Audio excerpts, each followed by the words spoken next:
Fanfic Corner, presented by Jennifer. The Lost Princess of Mandalore, Chapter 2, written and read by Jennifer.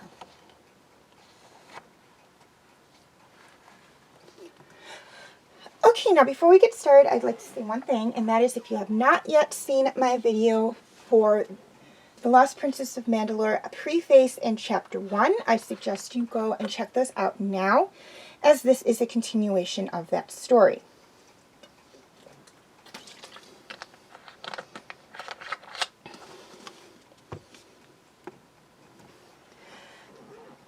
"13 and a half years later. Sabine had never felt this sick in her entire life. She was burning up and hadn't been able to keep anything down for several days. Fortunately, she was being well cared for. Hera laid a hand on the girl's head. She still had a high fever, but with the medicine they had gotten, she should be out of the woods soon. However, it was hard to tell. The poor girl had Dagobah fever. It could be extremely dangerous, even deadly, if not caught early, and was especially dangerous to anyone under 19 standard years. The only good sign was that she wasn't exhibiting any respiratory or breathing difficulties. "How is she?" Kanan asked, coming into the room. "Her fever is still pretty high, but at least she isn't having any trouble breathing," Hera said, not taking her eyes off the sick girl she was caring for. "I can't believe her friend would just leave her behind like that." "If she left her behind, then she wasn't a friend." Sabine coughed and rolled over, groaning at how miserable she felt. She looked at Hera.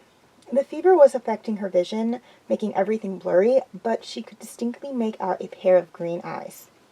She remembered someone else with green eyes. She didn't know who that person was, but she knew one thing. Whoever it was, she had loved Sabine very much. Her first thought was that it had been her mother, but she had dismissed it as quickly as it came, since her mother didn't have green eyes. However, she was sure that she had a connection to her. Several days later, Sabine was feeling much better and was starving. The green Twi'lek taking care of her had brought her some soup and told her that if she could keep it down over the next 2 days, she could have something a little more solid. Sabine was still confined to the cabin, as she wasn't quite over her bout with Dagobah fever, but the Twi'lek and humans Sabine had also seen from time to time were confident that she was going to make a full recovery. Once she was completely better, Sabine would be free to leave or stay with them. "How are you feeling?" the Twi'lek asked as she entered the cabin. "The soup's staying down, but I'm bored," Sabine said. "Can I please leave this room?" "Not just yet. You're out of the woods, but your fever is still a little high." "Could I at least take a shower? I feel icky." "The fresh air's down the hall." Sabine started towards the door, but stopped, as if reconsidering something. "Don't worry," the Twi'lek said. "I sent Kanan and Zeb on a supply run. They should be gone for a while." As Sabine made her way down the hall, she was suddenly stopped by an older model astromech. It waved its mechanical arms at her and warbled in an angry manner. "Stop that!" the Twi'lek said, coming up to them. "Go back to the maintenance." The little droid rolled off, grumbling as it did so. "That's Chopper. Don't let him get to you. He's like that." "Thank you." "Hera, it's all right. I'm really the only one Chopper listens to." After her shower, Sabine felt a little better. However, she was still bored. She looked at the walls of the cabin she was staying in. They were all gray and boring. If she was going to spend the next few days confined to the cabin, she was at least going to make sure she had something pretty to look at.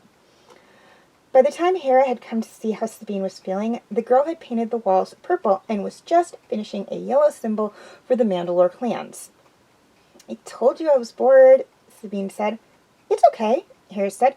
"While you're here, consider this your room." She sat down the tray she was carrying on the small desk in the cabin. "I brought you some lunch." "More soup," Sabine said. "Let's see how well this stays down. If it doesn't come back up, tomorrow you can have something a little more solid." "Okay." "How's she doing?" Kanan asked when he and Zeb got back. She wants to leave the room, so that's a good sign, Hera said. She's been able to keep the soup down, but her fever is still high. Any luck finding her family? Based on her armor, she's Mandalorian, but there are so many different clans that it'll be hard to narrow it down without any more information. I knew some Mandalorians during the Clone Wars, but I've never seen one with such colorful armor. Well, that may help us. If her clan is known for colorful armor, we may be able to find them that much easier. Sabine considered herself lucky when Hera let her leave the cabin the next day. She was sure that if she spent another day in there with nothing to do, she would go crazy. Hera still wouldn't let her leave the ship, but at least she could watch the HoloNet. She was flipping through the channels looking for something to watch when the door opened and a big purple creature came in. "You must be Sabine," he said. "I'm Zeb." "I don't want to sound rude, but what are you?" Sabine asked. Zeb laughed, obviously not offended by her question. "I'm a Lasat," he answered. "I thought the Lasat were extinct." "Not yet. A few of us survived the attack on our planet, but I haven't seen any in 11 years. I might just be the last one." Sabine didn't say anything. What could she say to something like that?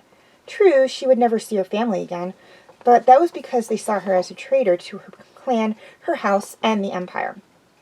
"I'm sorry," she whispered. Zeb ruffled her hair with his big hand. "Don't worry about it," he said. "It's not like you're responsible for what happened." He rummaged through the fridge before pulling out something to drink. "Where are you from?" he asked. "Mandalore," Sabine said. "Your people are proud warriors, right?" Sabine nodded. "We're also artists. I love to draw and paint." "Yeah, I saw what you did to the spare cabin." Hera didn't seem to mind. She said I could consider it my room while I'm here. Sabine had been on the ship for 2 weeks before Hera was sure she was over her bout of Dagobah fever. In that time, Sabine had added a few more paintings to the cabin she was staying in and had become friends with the crew, including Chopper. "You're all better now," Hera said. We can take you home if you want." Sabine looked at the floor. "I'd rather stay here," she said, "if it's all right." Hera pulled her into a hug. "Of course you can," she said. "We can always use the help, and it'll be nice to have another female on board."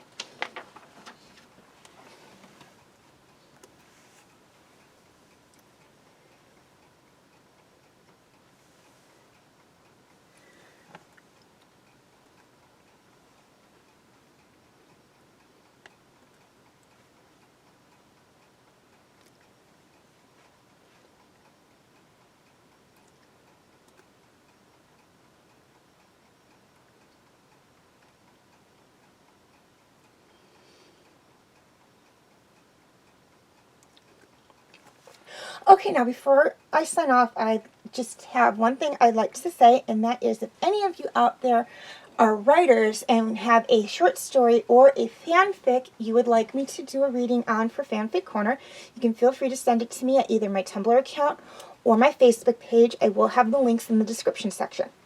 A couple of things to keep in mind though. First off, be sure to include the author of the story.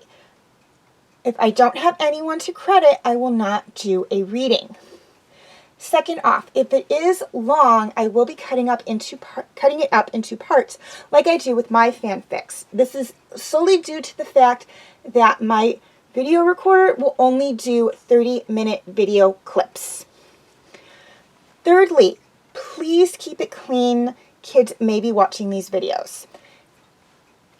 I will clean up or gloss over any words or parts that I deem inappropriate, but if there are too many, I will just not do a reading on that particular short story or fanfic or part of short story or fanfic. Lastly, please be honest. If I learn that a fanfic was written by someone else and submitted without their permission, I will not only remove all the corresponding fanfics from Fanfic Corner, but I will also no longer accept any fanfics or short stories from that particular sender.